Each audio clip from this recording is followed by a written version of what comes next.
Moi, il y a quelques années, j'ai vécu le suicide d'une personne qui m'était très chère, de qui j'étais très proche. Fait que c'est sûr que dans une vie, c'est une expérience complètement bouleversante. C'est comme s'il y a un avant et un après. Puis l'après pourra plus jamais être dans l'innocence de l'avant. C'est un peu une expérience... Je disais souvent à propos, par exemple, d'avoir des enfants, que ceux qui en ont pas, ils ont des opinions, mais ils peuvent pas vraiment comprendre. C'est un peu la même affaire. T'sais. Même si tu as vécu un deuil par suicide, c'est d'autres choses. Il n'y en a pas de sens à poser ce geste-là, puis il n'y en aura pas de réponse pour ceux qui restent.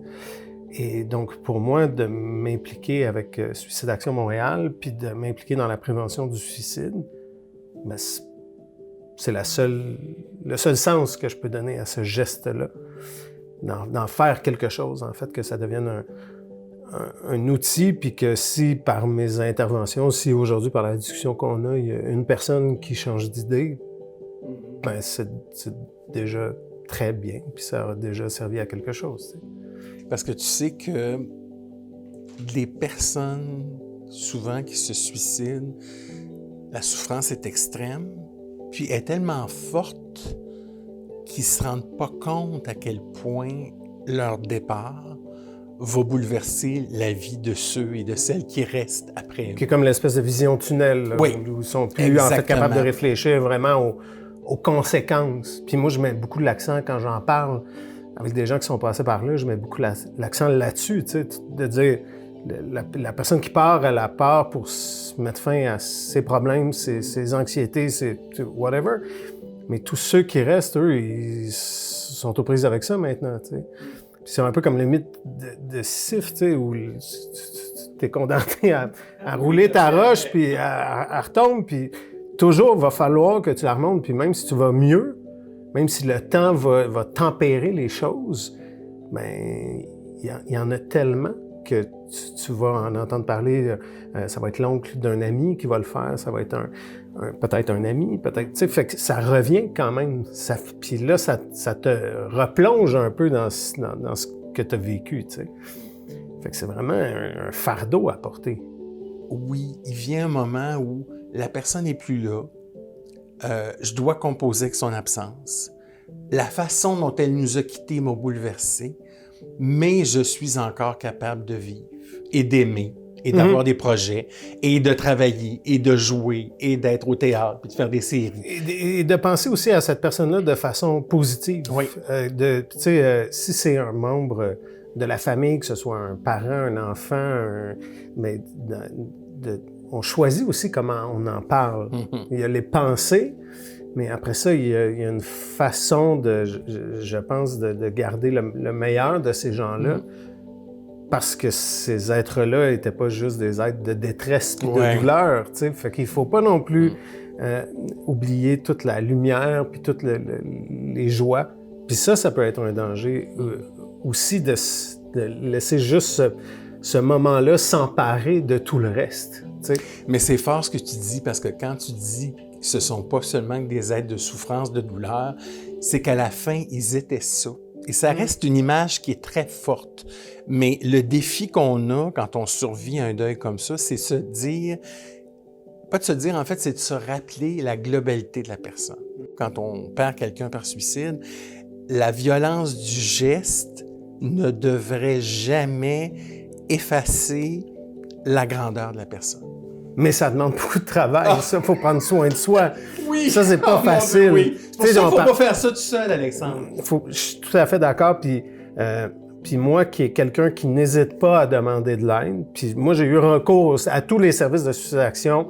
Moi, j'ai pigé dans le buffet, là, comme de façon grandiose. T'as bien fait. Mais, puis, tu sais, j'ai appelé à la ligne d'entraide, puis... Tu sais, des fois, c'est des moments où tu veux pas te décomposer, soit parce que tu es au travail ou tu es en famille, puis tu veux te tenir, tu sais, tu te ramasses, puis tu fais « non, faut pas que je casse ». Mais à un moment donné, faut que ça sorte, tu sais, faut que tu en parles. Puis le fait d'en parler avec des gens qui sont spécialisés, qui ont une expertise, c'est différent. Parce que j'ai eu recours aussi au service d'un psychologue qui qui n'avait pas une spécialisation, là, je dirais, là, avec les gens endeuillés par suicide. Puis ça change tout, tu sais. Comme de la même façon que quand j'ai fait les groupes d'entraide avec d'autres endeuillés par suicide, ben là, mon Dieu, c'est très douloureux de s'entendre. Mais mon Dieu, qu'en même temps, ça fait du bien. Puis ces gens-là... C'est apaisant. Oui, puis je repense à eux très souvent. Puis ils me font du bien. Je repense à des interventions. Je repense à des moments de grande émotion. Tu sais, il y a quelque chose qui se passe. On était un beau groupe aussi. Là, c'est peut-être pas tout le temps la même intensité, tu sais. Mais puis tu parlais du temps par rapport à adoucir là, notre peine puis la violence de tout ce qui s'est passé. Mais il y a aussi que, moi, dans mon cheminement personnel, donc j'ai eu recours au service d'un psychologue, puis après ça, je me suis mis à beaucoup travailler. Puis là, je me disais, hey, je vais super bien, ça va bien, parfait, OK, c'est pas si pire. Puis après ça, j'ai eu j'avais juste pas de contrat là, pendant un certain temps, puis là, c'est eu une sorte de comme une grande vague, mais... Hey, un face-à-face avec toi-même. Oui, un joli face-à-face. Puis là, j'ai fait, OK, ben j'ai pas le choix de m'occuper de moi puis de prendre soin de moi parce que c'est ça, tu sais. Il y a beaucoup d'acceptation dans ce deuil-là. Tous les deuils sont difficiles, chacun à leur façon, puis tous les deuils prennent du temps. Tu sais, à 1 an de l'événement, 1 an et demi, j'aurais jamais été capable d'avoir la discussion qu'on a là. J'aurais fondu en larmes, je me serais décomposé littéralement. Mais fait que juste le simple fait d'être capable d'avoir cette discussion-là me prouve à moi-même que je continue à cheminer là-dedans, tu sais. Mais je vois aussi que j'ai pris soin de moi. Fait que puis ça, c'est le plus important. Puis je sais aussi que si j'ai à le refaire, prendre soin de moi, que ce soit qui aller voir un psychologue, qui appeler la ligne d'entraide, qui, je sais pas, appeler un ami pour parler, tu sais, juste ça, ben je sais que ça va m'aider à me propulser vers l'avant. En ce moment, en période de pandémie, tu sais, je pense que c'est vraiment essentiel d'être à l'écoute des gens, mais moi, Alexandre, qu'est-ce que je peux faire si je suis inquiet pour quelqu'un? Tu sais, c'est quoi mes outils? J'en parle ouvertement. Je l'ai déjà fait. J'ai déjà fait avec des gens. Suite à ça, ce que j'aurais jamais fait avant, mais depuis, tu vois, ça a changé. Ça m'arrive maintenant, ça m'est arrivé 2 fois depuis de demander à des gens, est-ce que je dois m'inquiéter pour ta vie? Est-ce que tu penses à t'enlever la vie? J'aurais jamais... Avant, j'aurais trouvé ça trop intrusif, trop rough. Alors que maintenant, je fais non, j'y vais, mais tu peux jamais être sûr de ce que la personne te répond. Tu restes, tu t'en parlais, le jardin secret, mais je vais quand même au-devant. Mais donc, comment est-ce que dans cette période-ci là, de pandémie où il y a toutes sortes de personnes qui vont pas bien pour toutes sortes de raisons, collectivement, on est plus anxieux, tu sais, concrètement, qu'est-ce qu'on peut faire si on s'inquiète pour quelqu'un? La liste, ou me faire la description des émotions que tu as vécues à partir du moment où tu as appris que la personne de ton entourage s'était suicidée. C'est la panique, la détresse, une perte de repère. Dans les premiers jours, là, c'est vraiment... J'étais en état de choc, en fait. Littéralement, là. En état de choc. Ça, je l'ai pas... je l'ai compris bien plus tard, que j'étais en état de choc, parce que ça aussi, ça a laissé des séquelles, le fait d'être en état de choc. La colère, beaucoup. Ça s'efface pas. Beaucoup de peine. De l'anxiété aussi, parce que ça fait que des fois, j'ai eu peur pour d'autres personnes. Peut-être trop aussi, parce qu'il y a une hypervigilance qui embarque. Tu sais, il y a eu des états de déprime aussi, sans que ce soit de la dépression, mais un état comme dépressif aussi qui s'est installé. Puis, tu sais, c'est très pernicieux tout ça. Puis c'est ça, j'en ai parlé tout à l'heure, mais puis là, tu t'oublies un peu dans le tourbillon. En tout cas, moi, je pensais que j'allais bien, puis finalement, je suis retombé, puis c'était correct que je retombe. Fallait que je retombe parce que j'ai un peu pelleté par en avant, puis moi, en tout cas, je pouvais pas faire ça. Tu sais, je suis trop émotif, je suis trop attentif à tout ce qui se passe en moi pour pelleter par en avant. Fait que mais maintenant, comment je me sens par rapport à tout ça, j'en ai parlé aussi tout à l'heure, mais je travaille vraiment sur le beau de cette personne-là, sur les qualités de cette personne-là, puis je me force sciemment à prendre cette direction-là. Je me souviens, quand c'est arrivé, il y avait de la neige, puis j'ai une image très forte de neige qui est soufflée par le vent, tu sais. Puis maintenant, à chaque fois que je vois ça, je souris. Tu sais, le chemin que j'ai parcouru, je le vois, puis je suis confiant en l'avenir.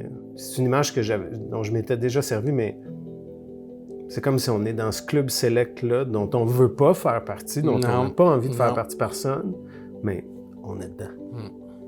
C'est une chose de perdre quelqu'un par suicide, mais qu'est-ce qu'il y en est de ceux qui perdent un enfant par suicide? Je te parlais, Alexandre, je te demandais un peu plus tôt quand on s'est vu, c'était quoi ton sentiment de culpabilité? Parce que c'est souvent, ça habite beaucoup les gens qui perdent quelqu'un par suicide. On ne peut pas imaginer l'immense douleur et l'immense culpabilité des parents qui perdent leur enfant par suicide. C'est une tragédie pour eux. Et comme pour tous les suicides, il y a une part de mystère et de grande complexité derrière ce geste-là. Et moi, je le dis souvent, puis je pense qu'il faut le répéter, et c'est pour moi un scandale de vouloir accuser les parents dont les enfants se sont suicidés en les pointant du doigt, en disant que c'est de leur faute, en remettant en doute leur capacité parentale. C'est scandaleux. Parce que chaque personne est unique, chaque personne a ses mystères, chaque personne a ses souffrances. Puis à l'adolescence, en plus, la dernière personne que les enfants ont envie de voir, c'est leurs parents. Et pour les parents, c'est un défi quotidien d'aller chercher leur enfant pour les protéger, les comprendre, les aider, les accompagner. C'est un défi quotidien.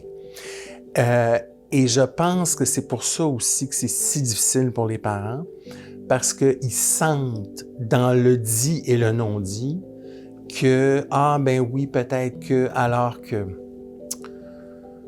il y a 1000 raisons. Ce sera jamais résolu, je le sais. Je ne sais pas si je l'accepte encore tout à fait, mais je suis quand même conscient. Mais mes émotions sont plus les mêmes. Mon errance, ma désorganisation a été là pendant quelques jours, mais pas pendant 2 semaines, puis pas avec la même intensité.